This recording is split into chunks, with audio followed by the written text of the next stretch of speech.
Hello guys and welcome back to my channel. Today in this video I'm going to check the Hawkeye Firefly 4K Split Mini FPV/HD recording camera. In this video I'm going to go over its features and specs and show you how to set it up. So first of all, the Hawkeye Firefly 4K Split Mini camera is a smaller version of the full-sized Firefly 4K Split camera that was released about 4 months ago. In terms of similarities, both cameras offer the same resolution options, support up to 128GB microSD cards, support both H.265 and H.264 file format, and using the same type of lens. The main difference between the versions is the form factor. The mini version is using a 20x20mm board and a micro-sized camera unit, whereas the bigger version is using a 30x30mm board and a mini-sized camera. In addition, unlike the full version, the Split Mini does not feature an onboard microphone, so you won't be able to record any sound. It doesn't have an HDMI output port, and its working voltage is limited to 5 volts. In terms of packaging, inside the box, along with the Firefly Split 4K Mini camera, you can find an extra flat cable that connects the camera unit with the main board, some stickers, a 30x30 to 20x20mm adapter, a bag with M2 spacers and screws, a micro to full-sized camera adapter, and a plastic part which is going to prevent the microSD card from being accidentally ejected. However, it's only going to fit the 30x30mm adapter. The weight of the Firefly Split Mini is 19.3 grams. In comparison, the weight of the full version is 21.6 grams. The weight of the Caddx Tarsier is 21.5 grams. And the Runcam Hybrid is the lightest out of the 4 and weighs 18.2 grams. As I mentioned before, the camera board is using 20x20mm mounting holes. Its outer dimensions are 28.9 by 29 by 8mm, and the dimensions of the camera unit are 19.2 by 19 by 28.2mm. In addition, the camera unit is using an M12 lens with a field of view of 170 degrees. On the camera board you can find a micro USB port which is used for powering the camera and also for transferring the files from the micro SD card, and next to it you can find this button which is used for starting or stopping the recording and also for switching between 4 pre-selected modes. On the board you can also find 5 pre-soldered wires. 2 of them are connected to this connector, which is going to enable you to configure the camera via the OSD control board. The red wire is the plus 5 volts in, the black is the ground, and the yellow is the video out. Now I've got the Firefly Split Mini mounted on the Flybo Mystic Rock frame, which is a great platform for split cameras since it offers plenty of space, and if you are going to set the field of view to medium or below, the propellers are not going to be in the view. After powering up the camera, you can configure it and also start or stop recording using the OSD control board. So short pressing the enter button is going to start recording, and as you can see over here, there is a flashing indicator that indicates that the camera is recording, and after pressing the same button again, the recording is going to be stopped. Pressing the left button is going to take us to the configuration menu, where you can navigate through the options using the up and down buttons, select an option using the enter button, and go back using the left button. The first option in the menu is the resolution, so you can set it between different options, which I'm going to list down below, and after selecting an option, it's going to appear on the top left side if the OSD is going to be turned on. Next, you can set loop recording between 3, 5, 10 minutes, and you can also turn it off. You can turn on and off the wide dynamic range, set the exposure, set time-lapse recording, which is not so relevant for FPV, enter slow motion mode, set the metering, set the sharpness, which is by default set to soft, and by the way, at first I thought that the camera was out of focus, but it was just set to soft mode, and in my personal preference, I prefer either normal or strong modes. Next, you can set auto recording, which means that the camera is going to start recording as soon as you're going to power it up. This is very convenient, and normally I set it to on.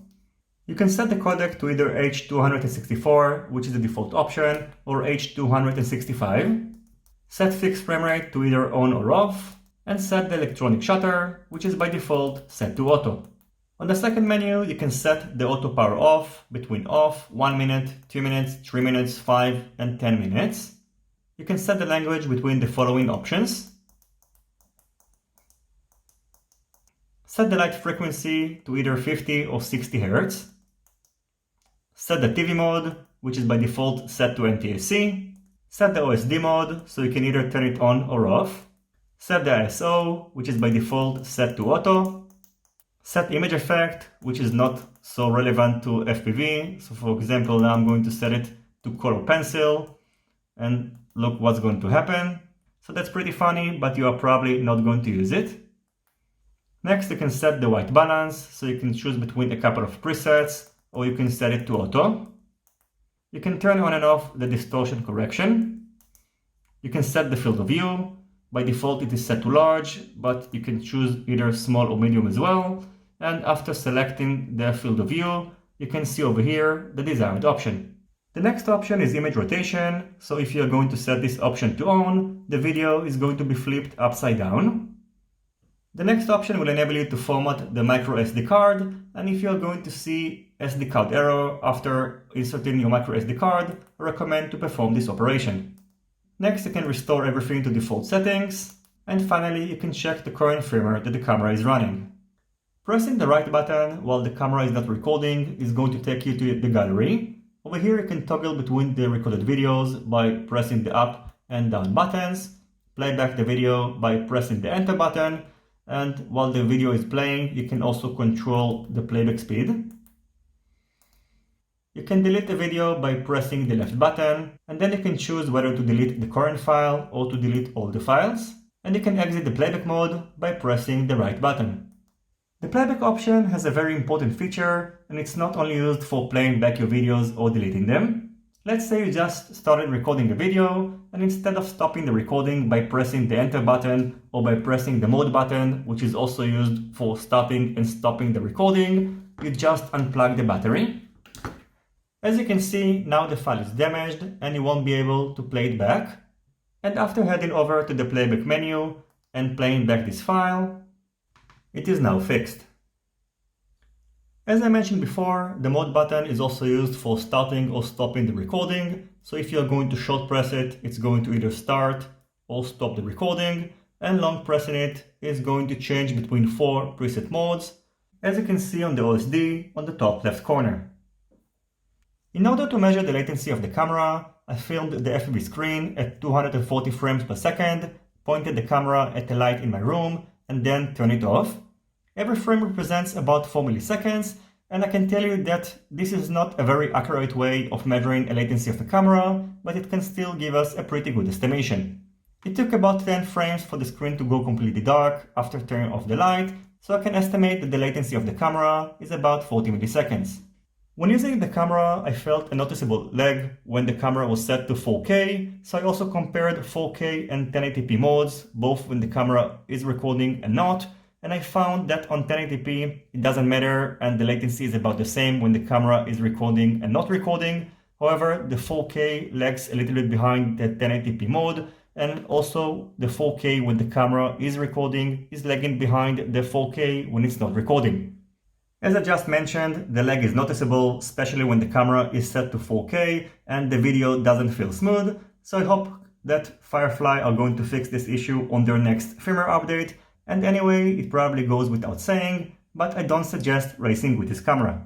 The next thing that I've done is to head outdoors and test the Firefly 4K Split Mini on my Flywoo Mr. Crook frame, and I actually posted the flight footage yesterday, so you might have seen it already. After testing it out, I can tell you that its HD quality is pretty good, and I am going to compare it side by side with the Runcam Hybrid and with the Cadix Tarsier. Hopefully it's going to happen soon. And in terms of FPV feed, it's so-so, and it's inferior to the FPV feed of a standard FPV camera, and also then the split-style cameras, which are using a dedicated lens for FPV. Finally, I do like the form factor of the newer version, and I prefer it over the older one, especially because the Split Mini is using a micro-sized camera unit, and today most of the frames are built for micros.